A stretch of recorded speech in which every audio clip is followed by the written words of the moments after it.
This is a special report from ABC News Digital. We reject the notion that there is a sphere of influence along the Russian border that then justifies Russia invading other countries. President Obama may reject it, but Russian tanks and troops are building up on the border with Ukraine as the deposed former leader, now in Russia, is calling for more secession votes across the country. Hey everyone, I'm Dan Kleffler in New York with this ABC News Digital special report. It is not ballot boxes, at least not yet, but that has regional tensions rising again. It is Russian heavy artillery massing on Ukraine's eastern edge.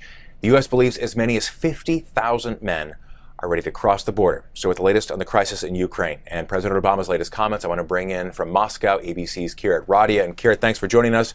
We have seen the video now, troops, tanks, artillery building or built up along that border. What is it going to take then as far as sparking a full-scale invasion?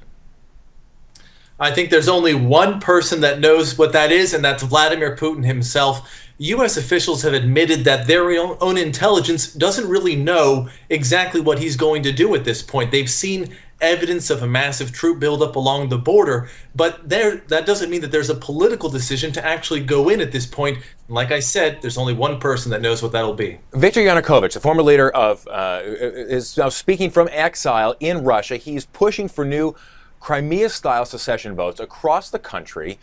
How likely is that to happen? And, essentially, how have Ukrainian politicians responded to that kind of a battle call? Well, as you can imagine, the government in Kiev, the interim government, does not want that to happen. They have scheduled presidential elections for May. They think that that's the way to go at this point. Yanukovych may want to do this, but it's sort of pie in the sky at this point. But I will say that the Ukrainian government and certain Western governments have also accused Russia's intelligence service of infiltrating eastern Ukraine and trying to stir up tensions over there. So if they do want to create a sort of Crimea-like situation, they could do that way. President Obama said this morning, in fact, that Vladimir Putin may, in fact, not be getting the West's message straight. This is what the president said.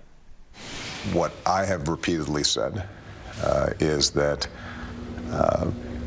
he may be entirely misreading the West. He's certainly misreading American foreign policy. We have no interest in encircling Russia, and we have no interest in Ukraine beyond letting the Ukrainian people make their own decisions about their own lives. So, Kirat, two questions on that. Do we think that Putin believes that statement? And really more, does that comment represent an attempt to de-escalate the situation from the president? I think that is an attempt to try to de-escalate the situation, but I don't think Putin's going to buy it. He looks back at Russian history past the Soviet Union, and he sees promises by U.S. presidents and leaders in Europe not to expand NATO towards Russia's borders, and that's exactly what they did in the late 90s. If you listen to Putin's speech just a couple days ago, or a week ago, I should say, that's what he talked about the most, that Russia was betrayed, and I don't think he trusts them at this point. You were talking a little bit about what was happening on the ground in Kiev right now, the seat of the new government. Who is protesting? What are they after? Well, there are several people outside of the parliament right now in Kiev. They are members of a radical right-wing group called Pravy Sektor, the right sector, and they're the ones who were actually in the middle of that battle against riot police in Kiev last month. And they are protesting because one of their leaders was killed in a raid just a few days ago, and they want the interior minister to resign. These are the folks that when Russia goes and says that there are fascists taking over the government in Kiev, these are the guys they're talking about.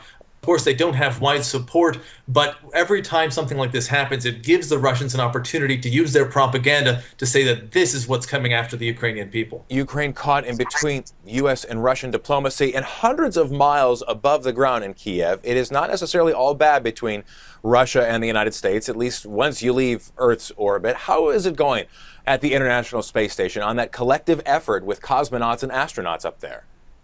Yeah, they blasted off a couple days ago and arrived at the International Space Station today.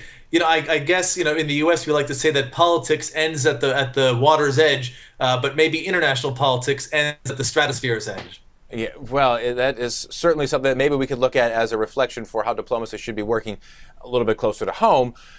Today, an anniversary of sorts. No war in Crimea in 2014, not yet anyway. Can't say the same, though, for this date 160 years ago.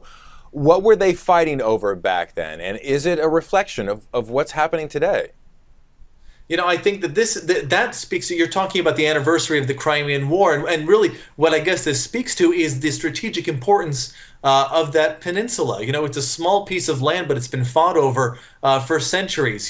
Right now, people forget that Crimea is the home of Russia's Black Sea Fleet. It's an enormously important strategic spot for the Russians as their only warm water port and a place that they can get to the Mediterranean from. So I think that just talks to exactly how important this place is and one of the reasons Putin wanted it so badly. The strength of that region. ABC's Kirt Radia in Moscow. Kirt, thank you for your time. We really appreciate that. And of course, you can keep up with all the latest from Russia and Ukraine in real time by downloading the ABC News app, starring the story for exclusive updates on the go. For now, though, I'm Dan Kleffler in New York with this ABC News Digital Special Report.